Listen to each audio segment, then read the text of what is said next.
Hey everybody, my name is Michael, and today we're approaching on 1 year with my wife's Volvo S90. This was our first lease ever.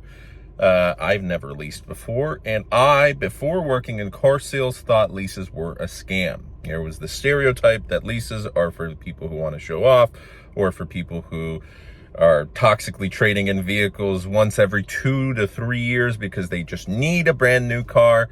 And after working in car sales, I see that there's a lot of reason to leases. There's, first off, the financial reason to lease, and that is, very simply, sometimes certain vehicles, especially luxury vehicles, premium vehicles, may have better leases than financing deals. That's right, depending on how many miles you drive, depending on the vehicle, depending on your situation, whether you're putting any money down or zero, there might be a situation where to get into that luxury or premium vehicle, the best option is to lease it. And not only that, but if it's a luxury premium vehicle, especially like a Range Rover, a Jaguar, a BMW, something that is prone to break after the nice little break-in period, you will have a certain depreciation that happens immediately after the first year, then 2-3 years, then once the warranty goes, see you, goodbye. That's when the real depreciation hits, because that's when the fun components, huge repair bills could potentially cost you thousands or even tens of thousands of dollars, suddenly come to fruition. And that means people want to get rid of them quickly. So leasing, you're always going to be under warranty unless you're going way over mileage. And in that case, well, leasing's probably not for you. In our case, this is 1 year in 1 week. So today's the 7th, I believe it was the 14th. The 12th, I crashed my Volvo S60. I don't have the best credit. I'm still not the best credit. I'm going through bankruptcy. The Chapter 7 is going to be discharged soon. But my wife had just started with her new credit, and we wanted to finance a vehicle. We wanted to get a pre-owned XC60. We were not approved because we needed $5,000 down. We did not have $5,000 down. For the lease of a vehicle that was double the price of that XC60, but it wasn't used, it was a brand new vehicle, Volvo Financial approved it. Why? Because less risk. Less risk to someone that potentially, since they're a new credit, my wife had some credit cards, so it wasn't like completely zero, but it was less than 1 year, a couple months of credit card usage. That was it. Nothing crazy. And we walked away with $0 down, which was insane. Now, the vehicle did have a lot of incentives. It had a huge amount of incentives, a 61,000 something, couple hundred, I think it was like 61.2 thousand MSRP vehicle, walked away with almost 10,000 of incentives. Now, yes, part of that was, hey, the employee benefits, but within that, you were able to choose a couple vehicles based on the lease monthly payments. And for those lease monthly payments, because each model may have different money factor and residual, and based on the miles, we wanted 15,000, which was way more than the average person would want. They usually want 10 to 12,000, and even 15,000 is probably not going to do it, because we are 1 week away from 1 year and we're at 19,236 miles. And this is with my wife's recent update where she doesn't really use the car that often. Maybe she uses it 2 to 3 times a week. Maybe the other days she goes, to the stores around the area, but that's it. She's not driving as much as she used to. So this could hopefully go down. We did take it on 2 trips as well, one to Indiana and Michigan, and one again through Indiana, Michigan, and Canada and back. That one added quite a bit of miles on that. I think it was a 2,000-mile journey altogether once we were, visiting cities and whatnot. But altogether, we are on pace to hit roughly, with this deduction of miles recently, I believe 60,000 miles within a 3-year period. Now, the good thing is 6 months early, you could trade in your vehicle for another lease with great incentives from Volvo. So at the 2.5-year mark, we might be saved because our limit is 45,000 miles. Now, if you trade in with over mileage, you will get a fee. So the best part is when we're approaching the 2.5-year mark, you probably have to make sure we're not going to go a single mile over 45,000. But at this rate, we probably will be over mileage. So what's the best other option? Well, you could certainly trade it in before then. You can either potentially get a good deal when you're right before, or depending on the vehicle you're getting, because if you're switching into an EV with enough incentives, if there's any negative equity, you might be able to offset that. For example, if there's a 7,500 EV rebate plus a Costco rebate plus any additional incentives, you might be able to offset 5,000-10,000 of negative equity that you might have. Or the better option is, instead of playing around with negative equity, just buy out the vehicle, which that's probably our plan. We're probably going to buy out the vehicle after the 2.5-year mark. But potentially, again, it all depends on the mileage. We might use the vehicle a lot less to keep it at 45,000 miles. So at the 2.5-year mark, we're going to be fine. And then we can trade it in for, let's say, an EX90 when those come out or something cool like that. I'm definitely thinking EVs are probably going to be the next step. But that was one thing where you do have to realize your mileage habits may certainly change. You may need to drive more if you suddenly go into a job where it requires you to drive more. And that could be a concern with leasing. One other thing to really think about, after the first year of leasing, there was some things that were great, some other things that not so great. One thing I never realized is insurance costs. Insurance definitely went up, and here's why. Insurance went up because we have 2 cars under insurance. One of them just had basic limited liability, nothing, whatever.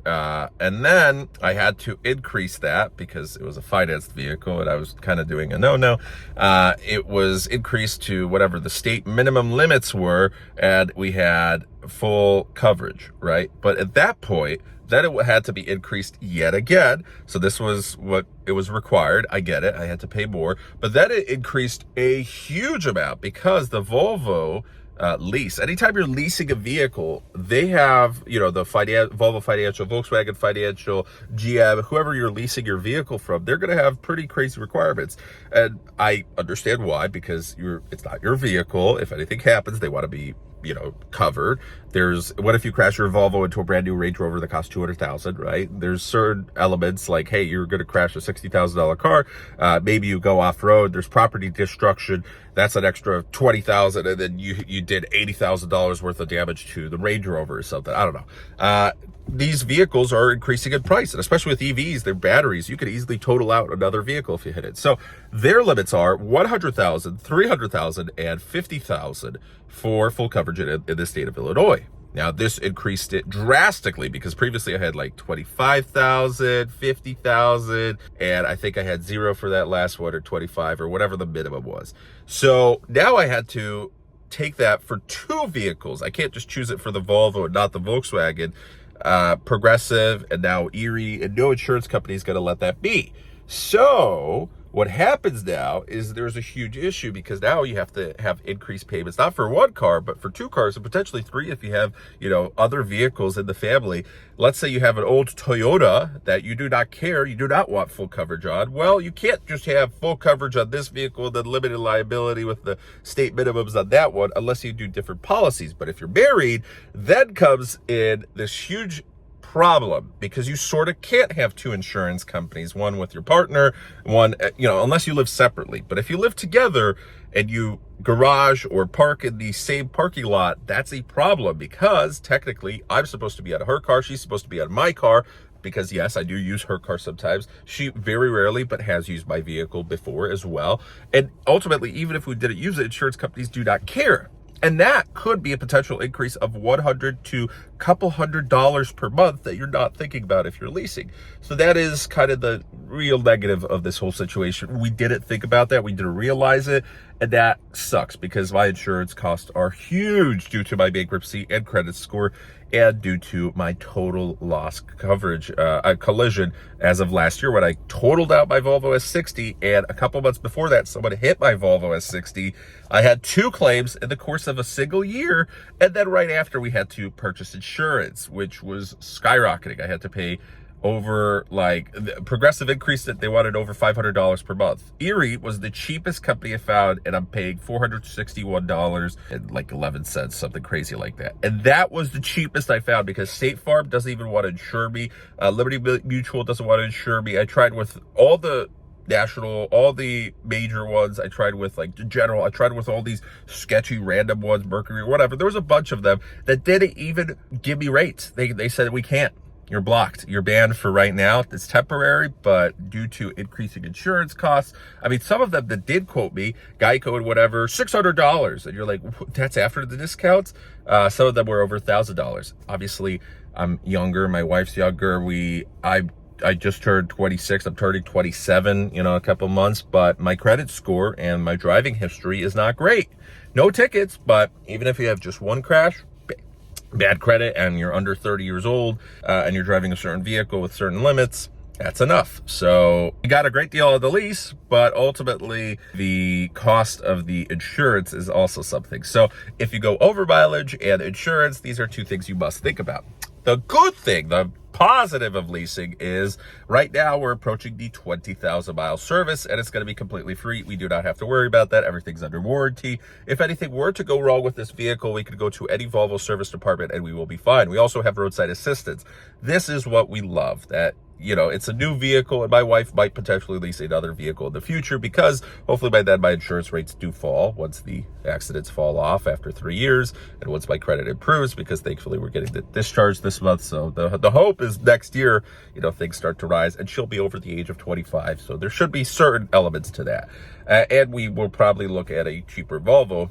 But at the time, these were our options. It was like, what can we just get approved on? And it was like, we weren't even looking at the S90, but it was one that kind of fell in, like, wow, we can get approved for similar payments to an XC60. Well, of course we'll take the S90, It's like, why not? I mean, if we're going to be paying for both, why not?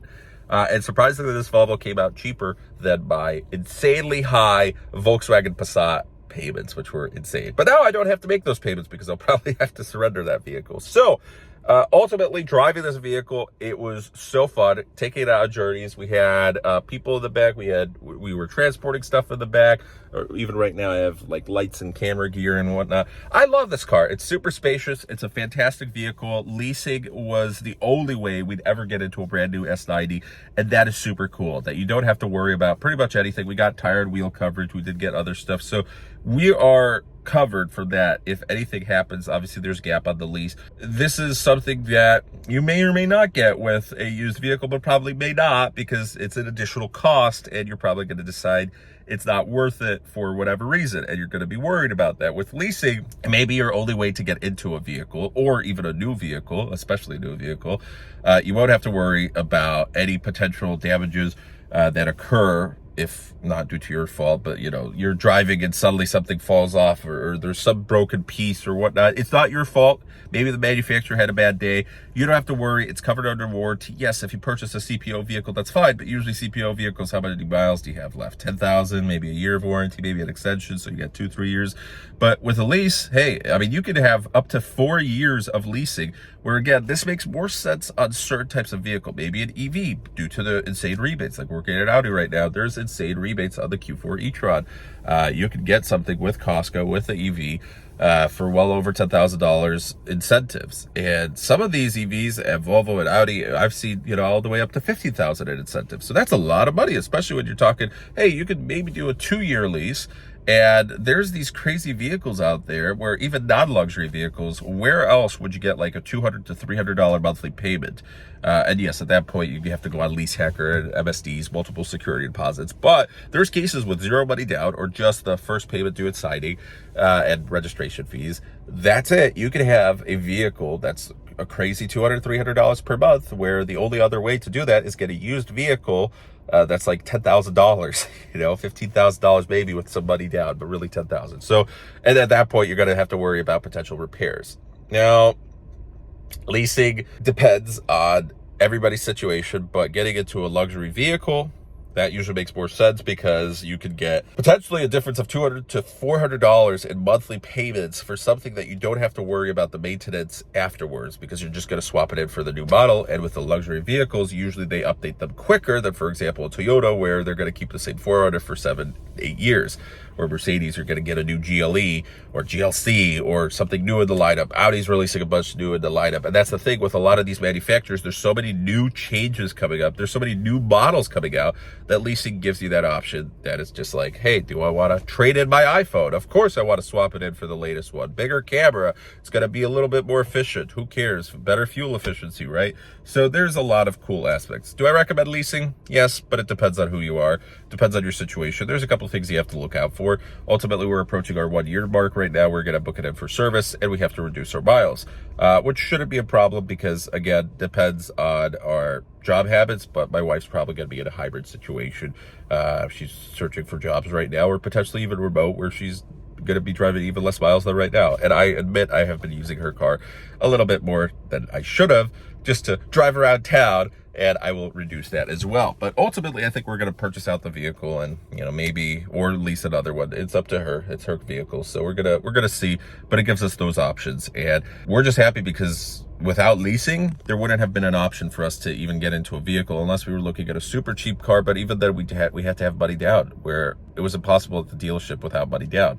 We just didn't have even $1,000 because I wasn't planning to get into a vehicle the next day or once the weekend ended, because I crashed my car on a Saturday and I really wasn't planning to total out my S60. And I'm still sad about that. But anyways, thanks for watching. Please share your leasing experiences down below. There's a lot of positive leasing experiences. There's a lot of bad leasing experiences. Ultimately, the thing is, if you're probably going to choose an unreliable car or something that's fun or something that's different, sporty muscle car, whatever, leasing is probably the way to go about it, because if anything happens, if you don't like that car for whatever reason, you're not stuck with it at the end of the term. And there's different terms out there. There's some companies that go all the way up to 20,000 mile monthly annual leases. Some 18,000, some the limit like Volvo is 15,000. But, that gives you an option. And some leases make 0 cents. Once you start getting into exotics, I'm sorry, but you're going to pay $100,000 or $200,000 for a car that's worth $300,000. But you have a maximum 5,000 monthly limit. I get it, because exotics, it's a different market. But there's certain vehicles you shouldn't lease. There's some you should definitely lease. Like there was a Nissan pickup truck that I think was like $189 for 24 months. Yes, with somebody down, but that was crazy. That was because the residual was like 99%. It was insane. There's certain lease deals. Again, if you're using Lease Hacker or if you're an employee at a dealership, there's certain things you can definitely get a nice benefit on. But I love Volvo. I love the S90. My wife loves it as well. There's certain things like the infotainment. Wish it could be better, but Volkswagen's infotainment is a little worse. So thanks for watching. Have a great one and take care.